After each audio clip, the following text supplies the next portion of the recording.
for your strength. And on behalf of everybody in the truther community, I'm so grateful for you. Oh, that means a lot to me, Gilith. Thank you so much. You're welcome. You're welcome. Thank you.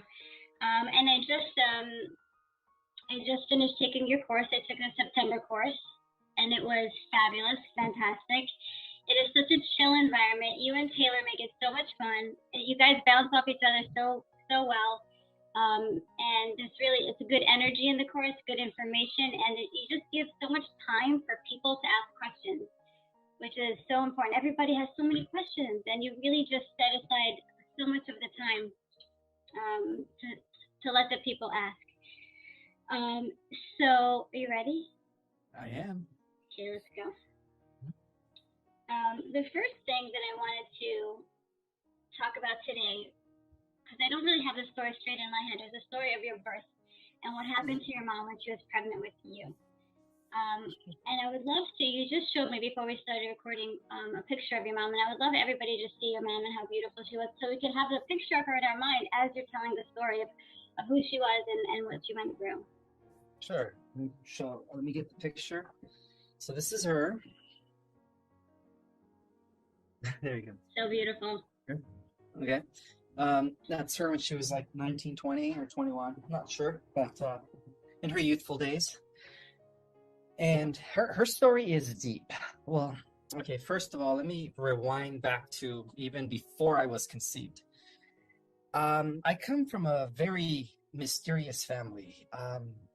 My grandfather, her father, was an international drug lord, and he inherited his empire from his father. His father, Abel, was also part of this, but back then his father, my great-grandfather, was more into the transportation of illegal alcohol, this is when alcohol was illegal back in the early 1900s before it became legal. And that's how it all started with my great-grandfather, who operated from Spain. So he had a huge connection with the Godfather of Italy, with the Russians, with the Colombians, and he spoke many languages, my great-grandfather.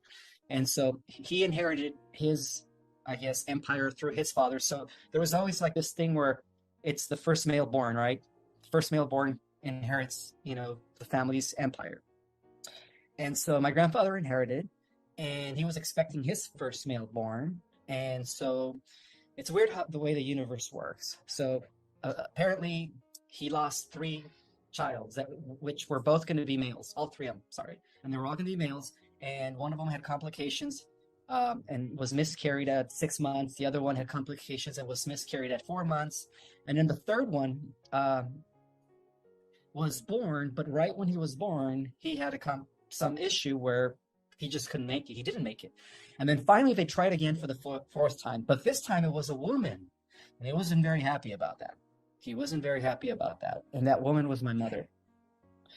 So my mother did make it. She was born, and because he was furious that it wasn't a male, it wasn't a son, he made my grandmother believe that, first of all, he took my mom and he took her over to his mom's house, my great-grandmother, in order for her to raise her.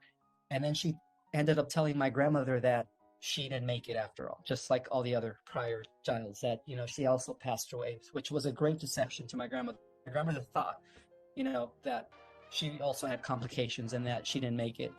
But in essence, she did, right? He just kind of took her over to be raised by his own mother. And so, they tried again. They kept trying, and now he was just having girl after girl. At that point, it was just like, he felt like he was cursed. So he ended up having 9 girls. Second. It's interesting the way the universe works, huh? Right, God has a sense of humor. Okay, so my mom's story reads like Cinderella. Okay, so this is where I'm getting at with this. So basically, after 5 or 6 years, the 9 sisters, well, back then there was like 6 sisters. The rest came later.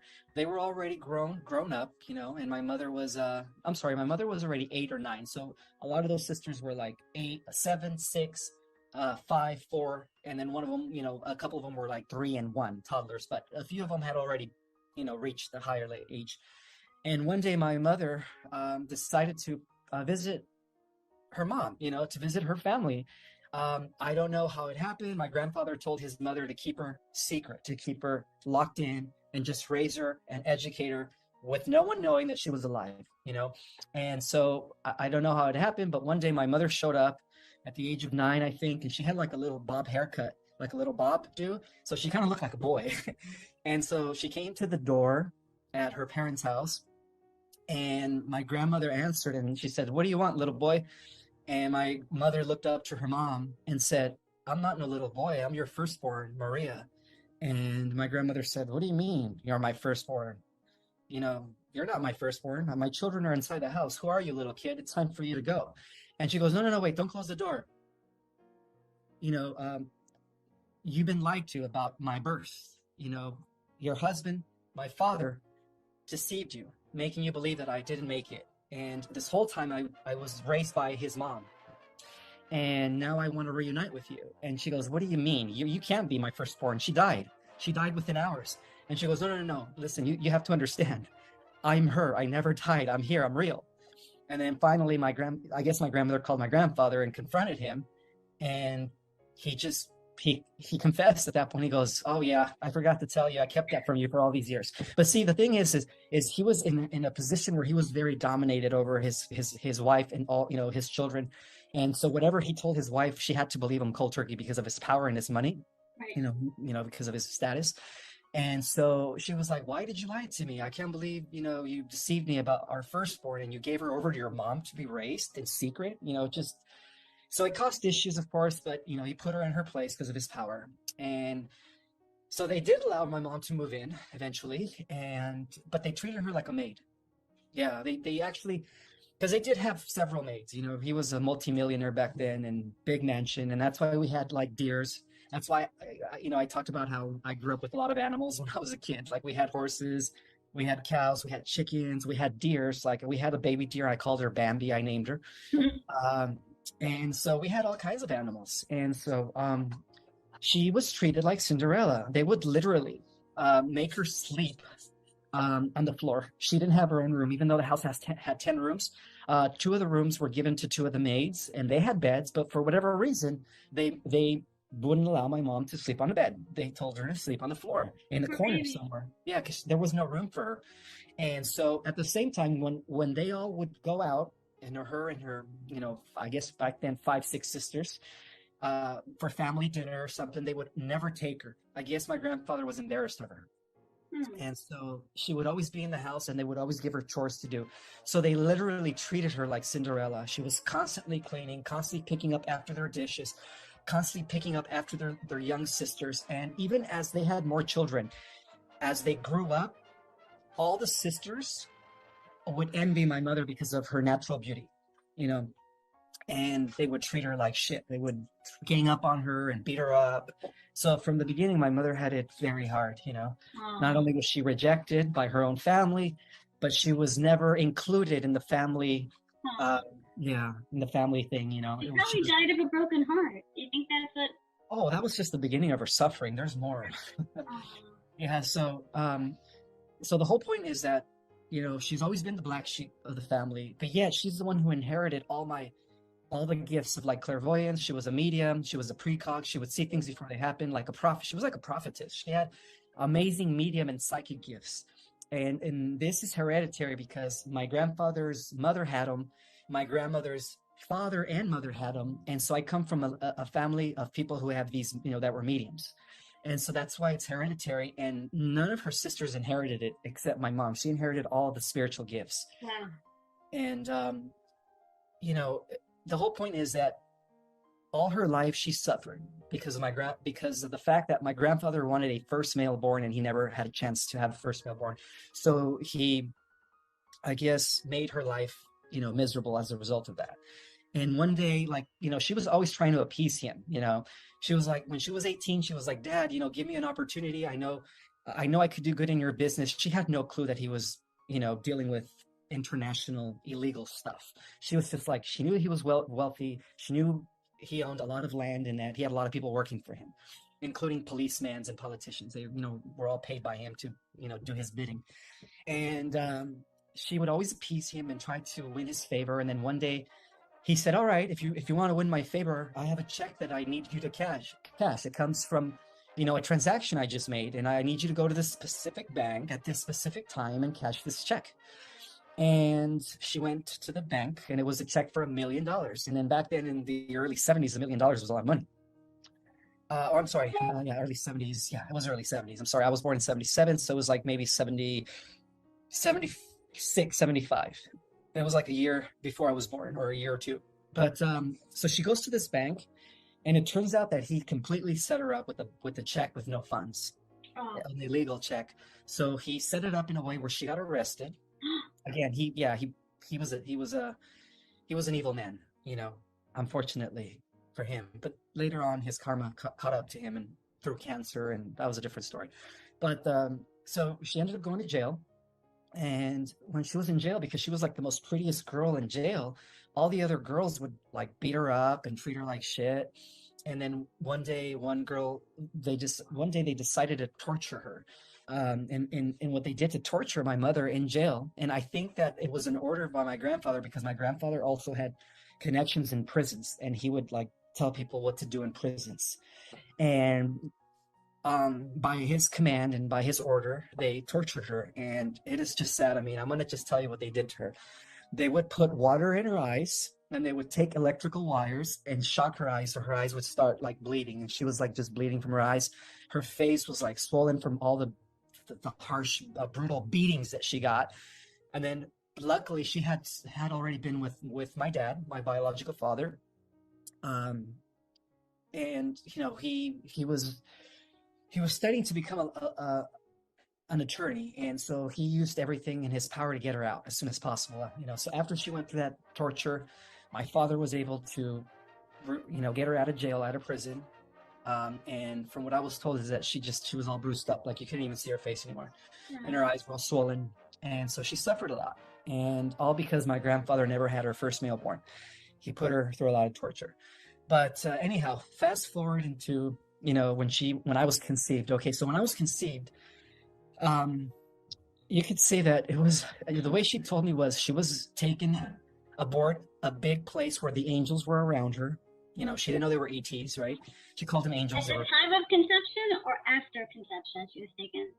Well, at first she told me she had a dream. She had a dream that Michael the archangel descended upon her and conceived her. And so, but then he told her to make my father think I was his. Similar to the situation of Mary and Joseph when they had Jesus.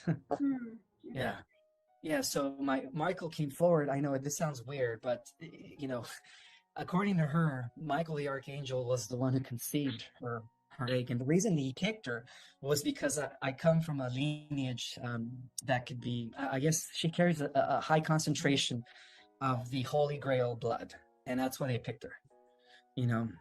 And so she was taken throughout her pregnancy with me.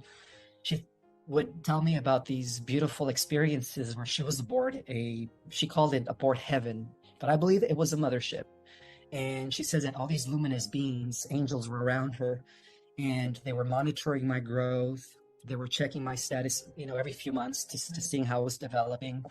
And that they told her they would always bless her, put their arms on her stomach, and they informed her that I was that I was different, that I was going to be part human, part celestial, and that my purpose here had a lot to do with a future war, the final war against evil, and that I was going to be a huge component in that final victory against evil.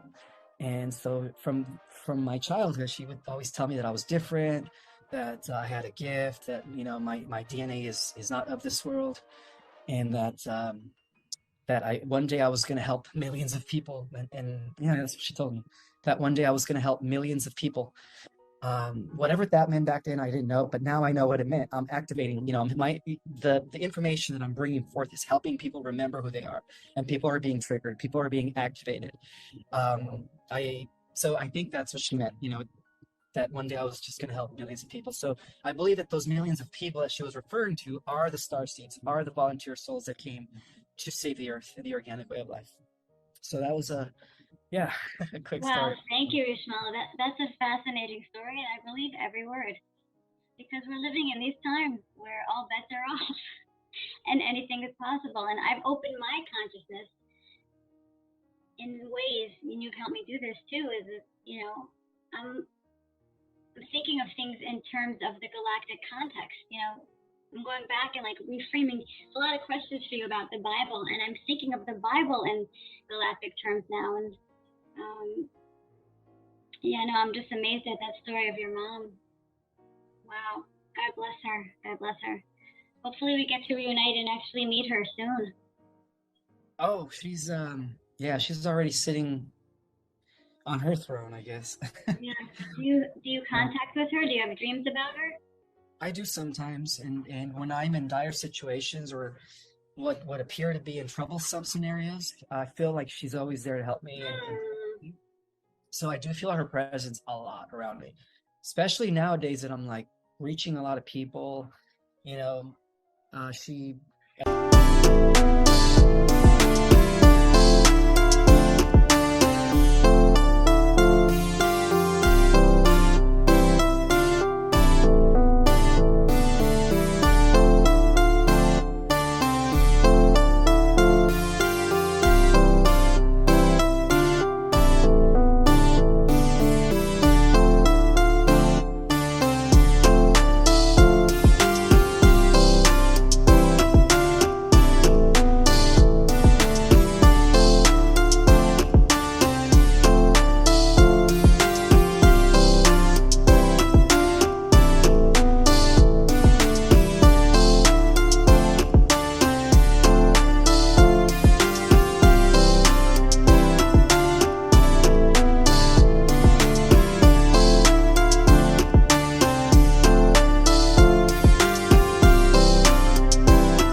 which is a technique that I teach at the end of my Starseed Cosmology course.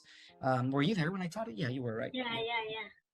Absolutely. That's one way, through this through the breathing, the conscious breathing, inhaling through your nose, holding it, and then exhaling it, putting all your attention at the center of your eye, coiling your tongue backwards. That's one way of doing it. Do that 20 to 30 minutes a day. Your tongue is backwards. You're closing your eyes. You're putting all the focus in the center here. Mm-hmm. And you are breathing in through your nose, inhaling very slow, and to the point where you are just full of air and you can't breathe anymore, and you hold it for a second, and you just exhale with your mouth, also very slow. That's the fastest way of activating the pineal gland. And I think as more of us begin to do that, the dome of the rock, the stone within the dome of the rock is going to activate, and that's just going to allow our entire galaxy to be reconnected to the cosmic currents, where every dimension is now going to be connected with each other to the point where we're going to have access to other realms. I think it's a portal that he was saying, that this foundation stone is like this. He said that all of life enters through it and all of death leaves through it. Mm-hmm. Which is, I don't know, it's crazy stuff. But I was saying before we started recording, Ismael, that you should add this to your next book. All the stuff that you teach in your course, like with diagrams, because I wasn't writing it down. I was just watching you do it, and then I don't remember most of it. And I think so many people would benefit.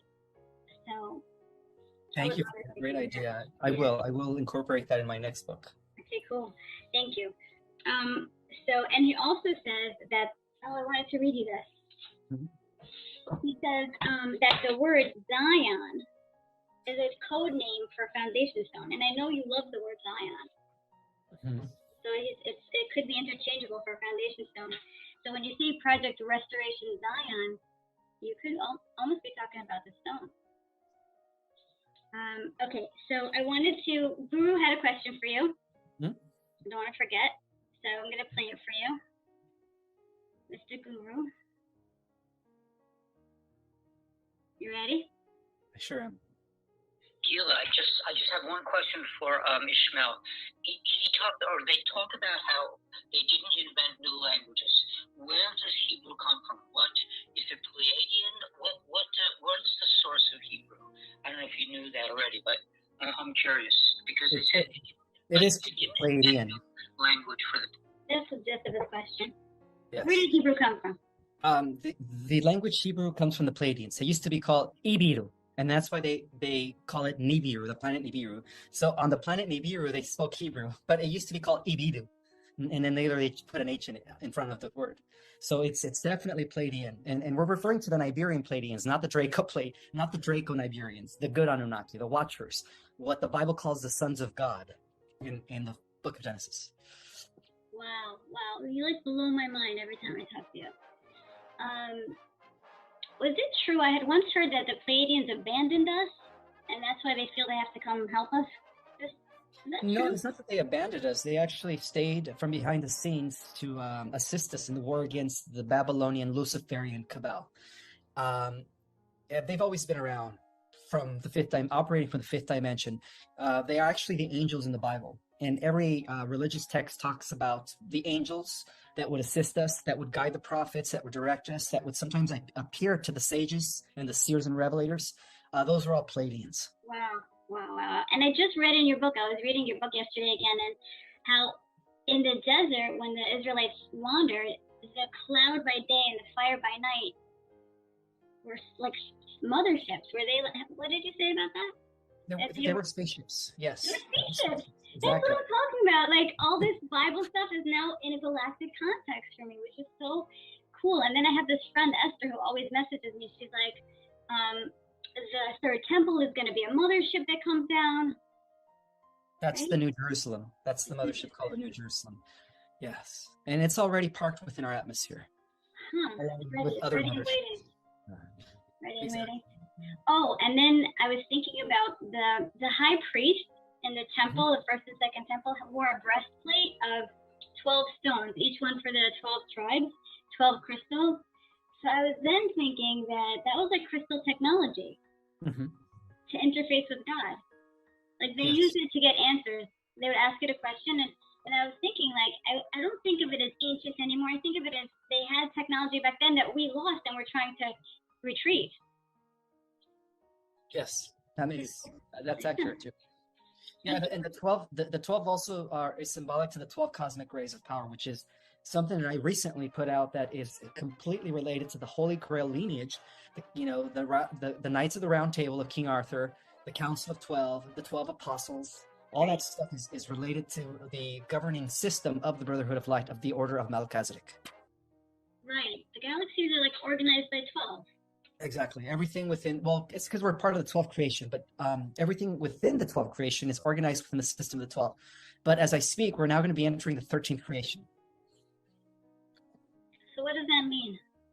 That means that we're moving from the system of the 12, the Council of 12, to the system of the 13th, which means that we're going to be part of a new universal program where everything is now going to be, because there's a new ray that is being born, and that ray is already living among us. It's embodied, and that ray is going to be symbolizing the 13th, which means that instead of having 12 houses of the zodiac, now we're going to include the 12th and the 13, which is the hidden, the one. It also ties into the return of the sacred divine feminine, or the restoration of the mother goddess, the central universe of the holy Shekinah. Shekinah means feminine creation. I knew that. Which is the offspring or the bride of Yahweh. Yahweh is masculine creation, right? Our universal father, Yahweh, our universal mother, Shekinah, right? They have different names. So we're going into the system of the motherverse, as the light circuits reconnect our galaxy with M31 Andromeda. We're going to go from this current reality into one that is plugged into the eternal life systems. And that new creation is going to be kickstarted with the ascension of the earth, which is going to be awesome. So everything's moving the system of the 13th. Because I always learned in my upbringing with Judaism that there's this light that God had at creation. It's called the Or Haganuz in Hebrew, and it means that he hid away in like a jar, a special light. That could be the 13th ray. That could be the special light that he's going to bring back. Yeah, that's very cool. Okay, in your course, you spoke about involution and evolution, and every time I hear you teach something, I understand it better. So I understood what it means to come down from higher dimensions as opposed to evolving up from lower dimensions. Can the soul go through both processes? Like, let's say I had an Akashic record reading that said I had 707 lives. So I'm thinking, what process did I go through? All those lives, did I climb, and then decide to descend? How does it work? How it works is this is an individual process as well as a collective process. In terms of being a collective process, you could say that the universal mind of the central or the always existing universe is exploring more of itself through the dissension, which is the involution, right? The fragmentalization, the division, where it breaks off into smaller pieces. Each piece contains the whole in terms of the holographic concept of reality. That's called the involution on a collective level, so we're already ended that. That lasted 900-some billion years. Now we're going back. Now the pieces are reuniting back with the whole, which is also equivalent to the ascension or evolutionary process. On an individual level, there are times where we as individual souls, we begin at the top, and as whole light beings, through this process of lowering our frequency, we become denser and denser, and that's also called the involutionary process, as we become less connected with everything, right? So that we could remember eventually that we are one with everything. So that's the great illusion that comes with the involutionary descent process, is that we begin to see everything as separated as we go into the lower dimensions.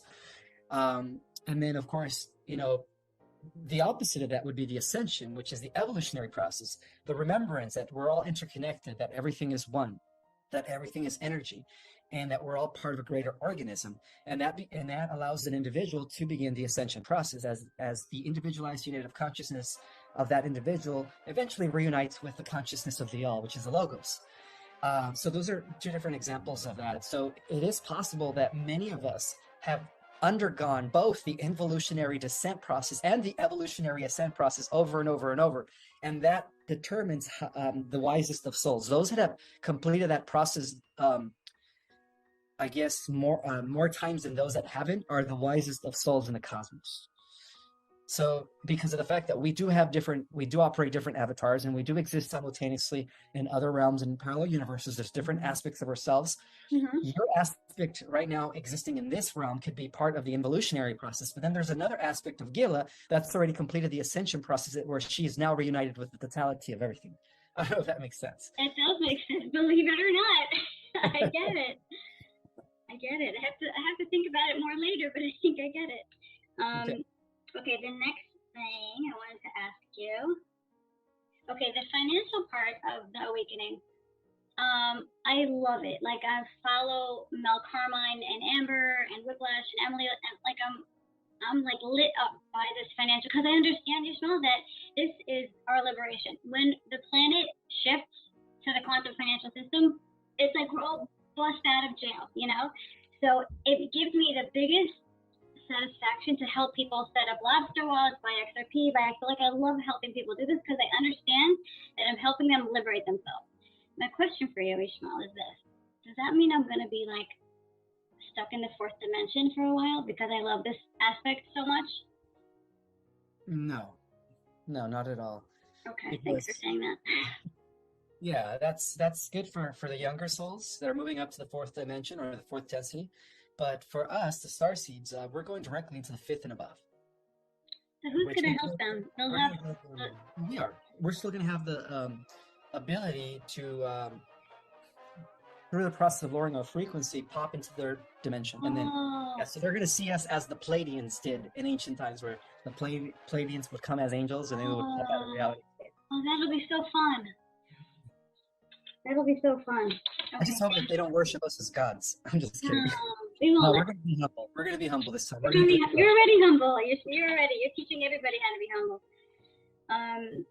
Okay, why is the God in the Bible portrayed as with these angry and frightening emotions? It always scared me as a little kid. I was terrified of God because of the way he was taught to me. Okay, so that was the tampering that took place with the Babylonian priesthood. They totally tampered.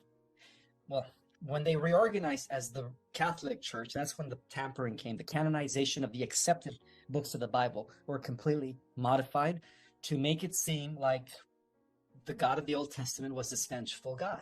But who they were really referring to was Marduk, Marduk was the vengeful one, the son of Enki, not Enlil. Enlil sues Jehovah. Elion was the god of the Hebrews. He was actually very benevolent.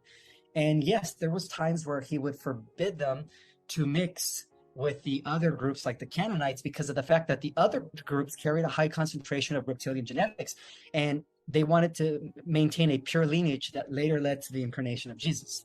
So that's why it was very adamant for the Hebrew God to prohibit the early Israelites to mix with other clans and races, because they wanted to maintain that purity of that blueprint bloodline that was related to the lineage of the guardians, in other words. Yeah, no, that makes perfect sense. Perfect sense. Okay, I want to ask you about some current topics also. Princess Diana, do you think she's still alive?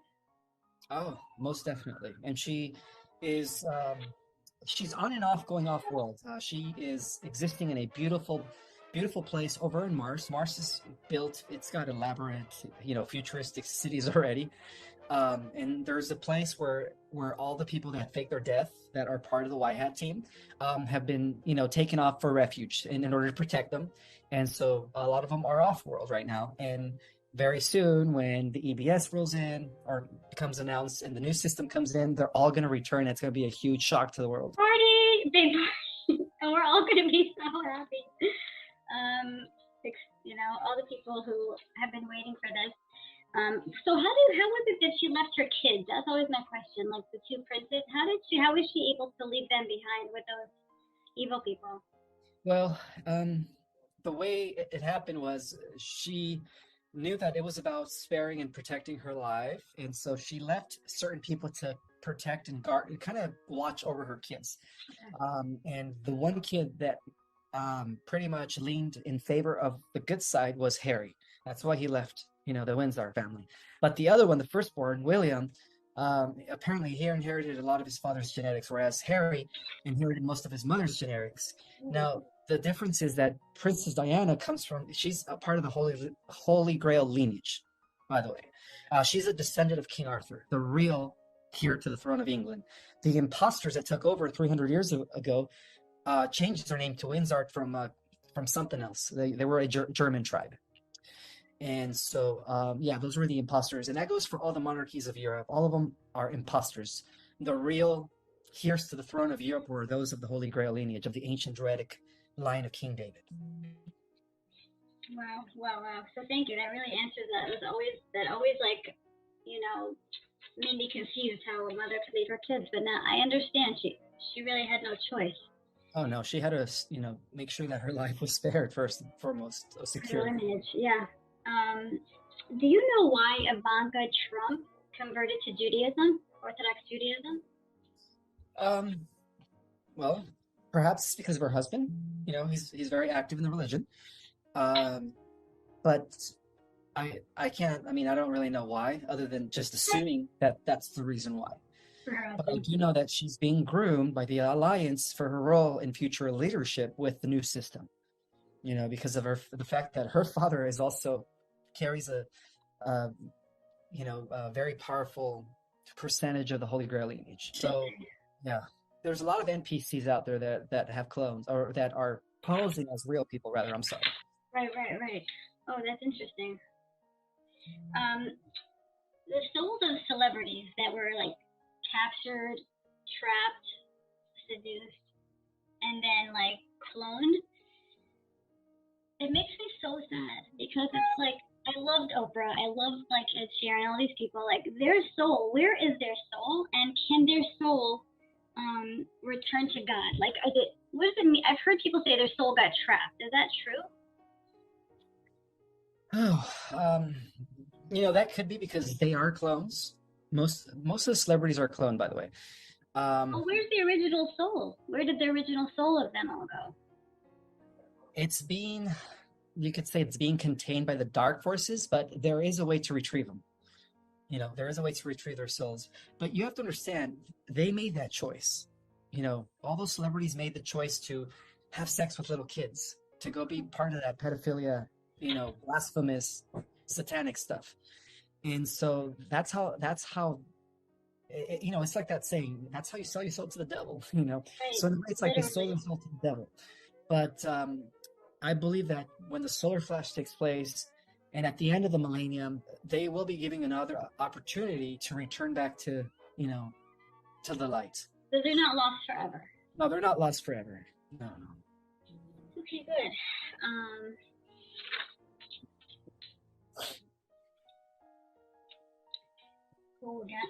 This is such a burning question for me. There's still people out there. Like, some people understood right away what was happening in the world, and some people, like, I could talk till I'm blue, and like it's like I'm talking Chinese. Why is it that some people understand what's happening in the world, and some people, no matter how much you explain it to them, they just can't understand? Because some of those are NPCs. It turns out that over 40% of the population are soulless people that are being generated by the AI system. Kind of like the movie The Matrix. They have no connection. But this is my family and like my staff and like. I don't think they're NPCs at that. I mean. Or another reason could be is because they're just so indoctrinated by the media and their belief systems that it's kind of like it's impossible. It's impossible for them to even grasp anything other than what they've been told or groomed in. It's something possible. Go ahead. It's cognitive dissonance. They don't want to accept anything outside of the box. They're very comfortable in the box. Right, they get scared. They actually get scared when I start talking too much. I see the fear. But I was thinking that the people who understand, is it possible that the people that don't understand, it's because they're like not starseeds. Like, if you're a starseed, you understand what's going on, and if you're an Earth Terran, you don't. Does that make sense? Well, not all Earth Terrans. Some Earth Terrans are waking up. They're understanding. Right, so it's not because of that. It's not because of that. It's because of it's how embedded and rooted they are in the deception. Where they even believe it so much to the point where they'll even argue with you about it. Get mad. They get mad. Okay, hold on. I have 3 questions from a friend of mine. You have a few more minutes? Yes, we have time. Okay. She asks, what will happen to the minor children of those that have been arrested or executed? To the little kids. The kids are innocent. The kids are going to be given the opportunity to live a good life. So they'll be fine. Okay. And then she said, yeah, they'll be fine. Okay, good. She said, here's an egotistical question. Ismael says we return to 30 years old and keep these avatar bodies for eternity. What if we're not entirely happy with this body, and can we manifest those changes? That's like a girl question. Once you activate your dormant DNA through the power of your mind and emotion, you will be able to morph into your ideal self. Interesting. I love that. I feel like we could even do that now. If you really meditated on changing a certain part of your body. Oh, I have already. I'm going to be 45 next month, and I've already regressed the aging process. I to never age again. You're showing off now. Now you're showing off. I'm going to be looking young forever. You will be. We all will be. I believe that. I really believe that. She says, the last thing she says, if we choose to return to our original star system while ascended, do we get a new avatar to match the original star family to fit in? Or if we're starseeds who volunteered, is it our soul contract to stay in ascended Terra? I think did you get that question? Not really. Okay, she was saying that, can we go back to our original star system after ascension? Like, let's say. Oh, yes, that's going to be your choice. So. And do we get that avatar? We go into that to match that planet. Well, what's happening is when the ascension takes place, we're going to be undergoing what I call a multi-dimensional integration. So all the different avatars that exist in the higher realms are going to integrate with your current avatar. So through the power of your mind, you can morph into that aspect of yourself that existed prior to incarnating on the earth. And you're going to have the choice to either stay on the earth, which is going to be now the hub of the multiverse, right? The new primary kingdom of all existence, or you're going to have the choice of going back to your home planet. Yeah, that's going to be up to you. Well, what are you going to do? I'm going to stay here on this earth. Yeah, this is my new home. But you said you missed your other home. Didn't you post it the other day? You missed your other Dude, I miss Planet Avion in Lyra, but this to me, this is going to be the new Avion. Beautiful. What made you miss it? Was there something that happened? Well, you know, from my memories as King Amelius in Avalon 2, Avalon was the second civilization in Lyra that we established.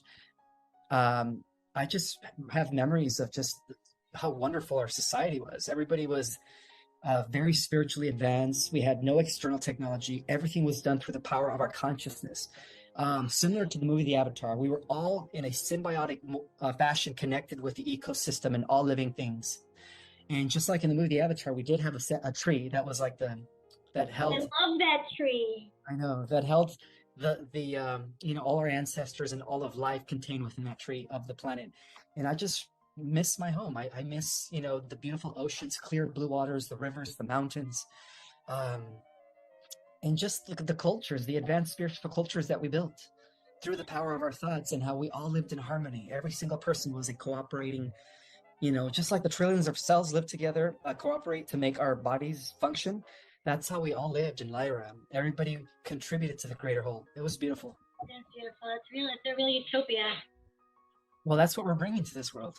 I can't And in believe fact, you know, something that I reveal in my book is that when they destroyed my home planet Avion, a chunk of Avion later was picked up by the Syrian High Council to develop the Battlestar planet Nibiru when they created the Anuhasi, the powerful lineage, right, of Michael, the Archangel.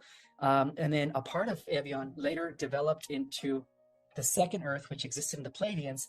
And then after that Earth was destroyed as planet Tiamat, it later developed into our current Earth. So it is believed that this Earth has a history that goes all the way back to Lyra. That was, you know, it's part of that chunk that later evolved into a new planet and stuff. Oh, I love that. I love that. I love hearing all these stories from you. It really, it sounds right. It sounds like something I remember. I actually had a memory come back to me about learning how to fly.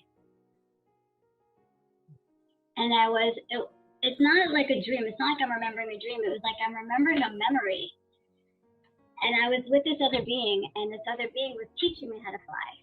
And we were laughing the whole time. It was so fun. I didn't see a face. I don't know who it was, but I was with somebody, and they were teaching me that when you fly, you go straight up. You don't go diagonal. They're like, you go straight up. And I kept practicing the takeoff. And it was cool to actually experience a memory come back in. It's all going to be coming back to us when our dormant DNA becomes activated. Yeah. How much longer, Ismael? How much longer? Hoping by tomorrow. I miss you. I'm sticking to my original vision between now and 2024. Or tomorrow. Well, thank you for today. I'm really grateful. Thank you for making the time for me today. And my pleasure. We'll pick it up next time. Yes, we will. To be continued. To be continued. Bye, guys.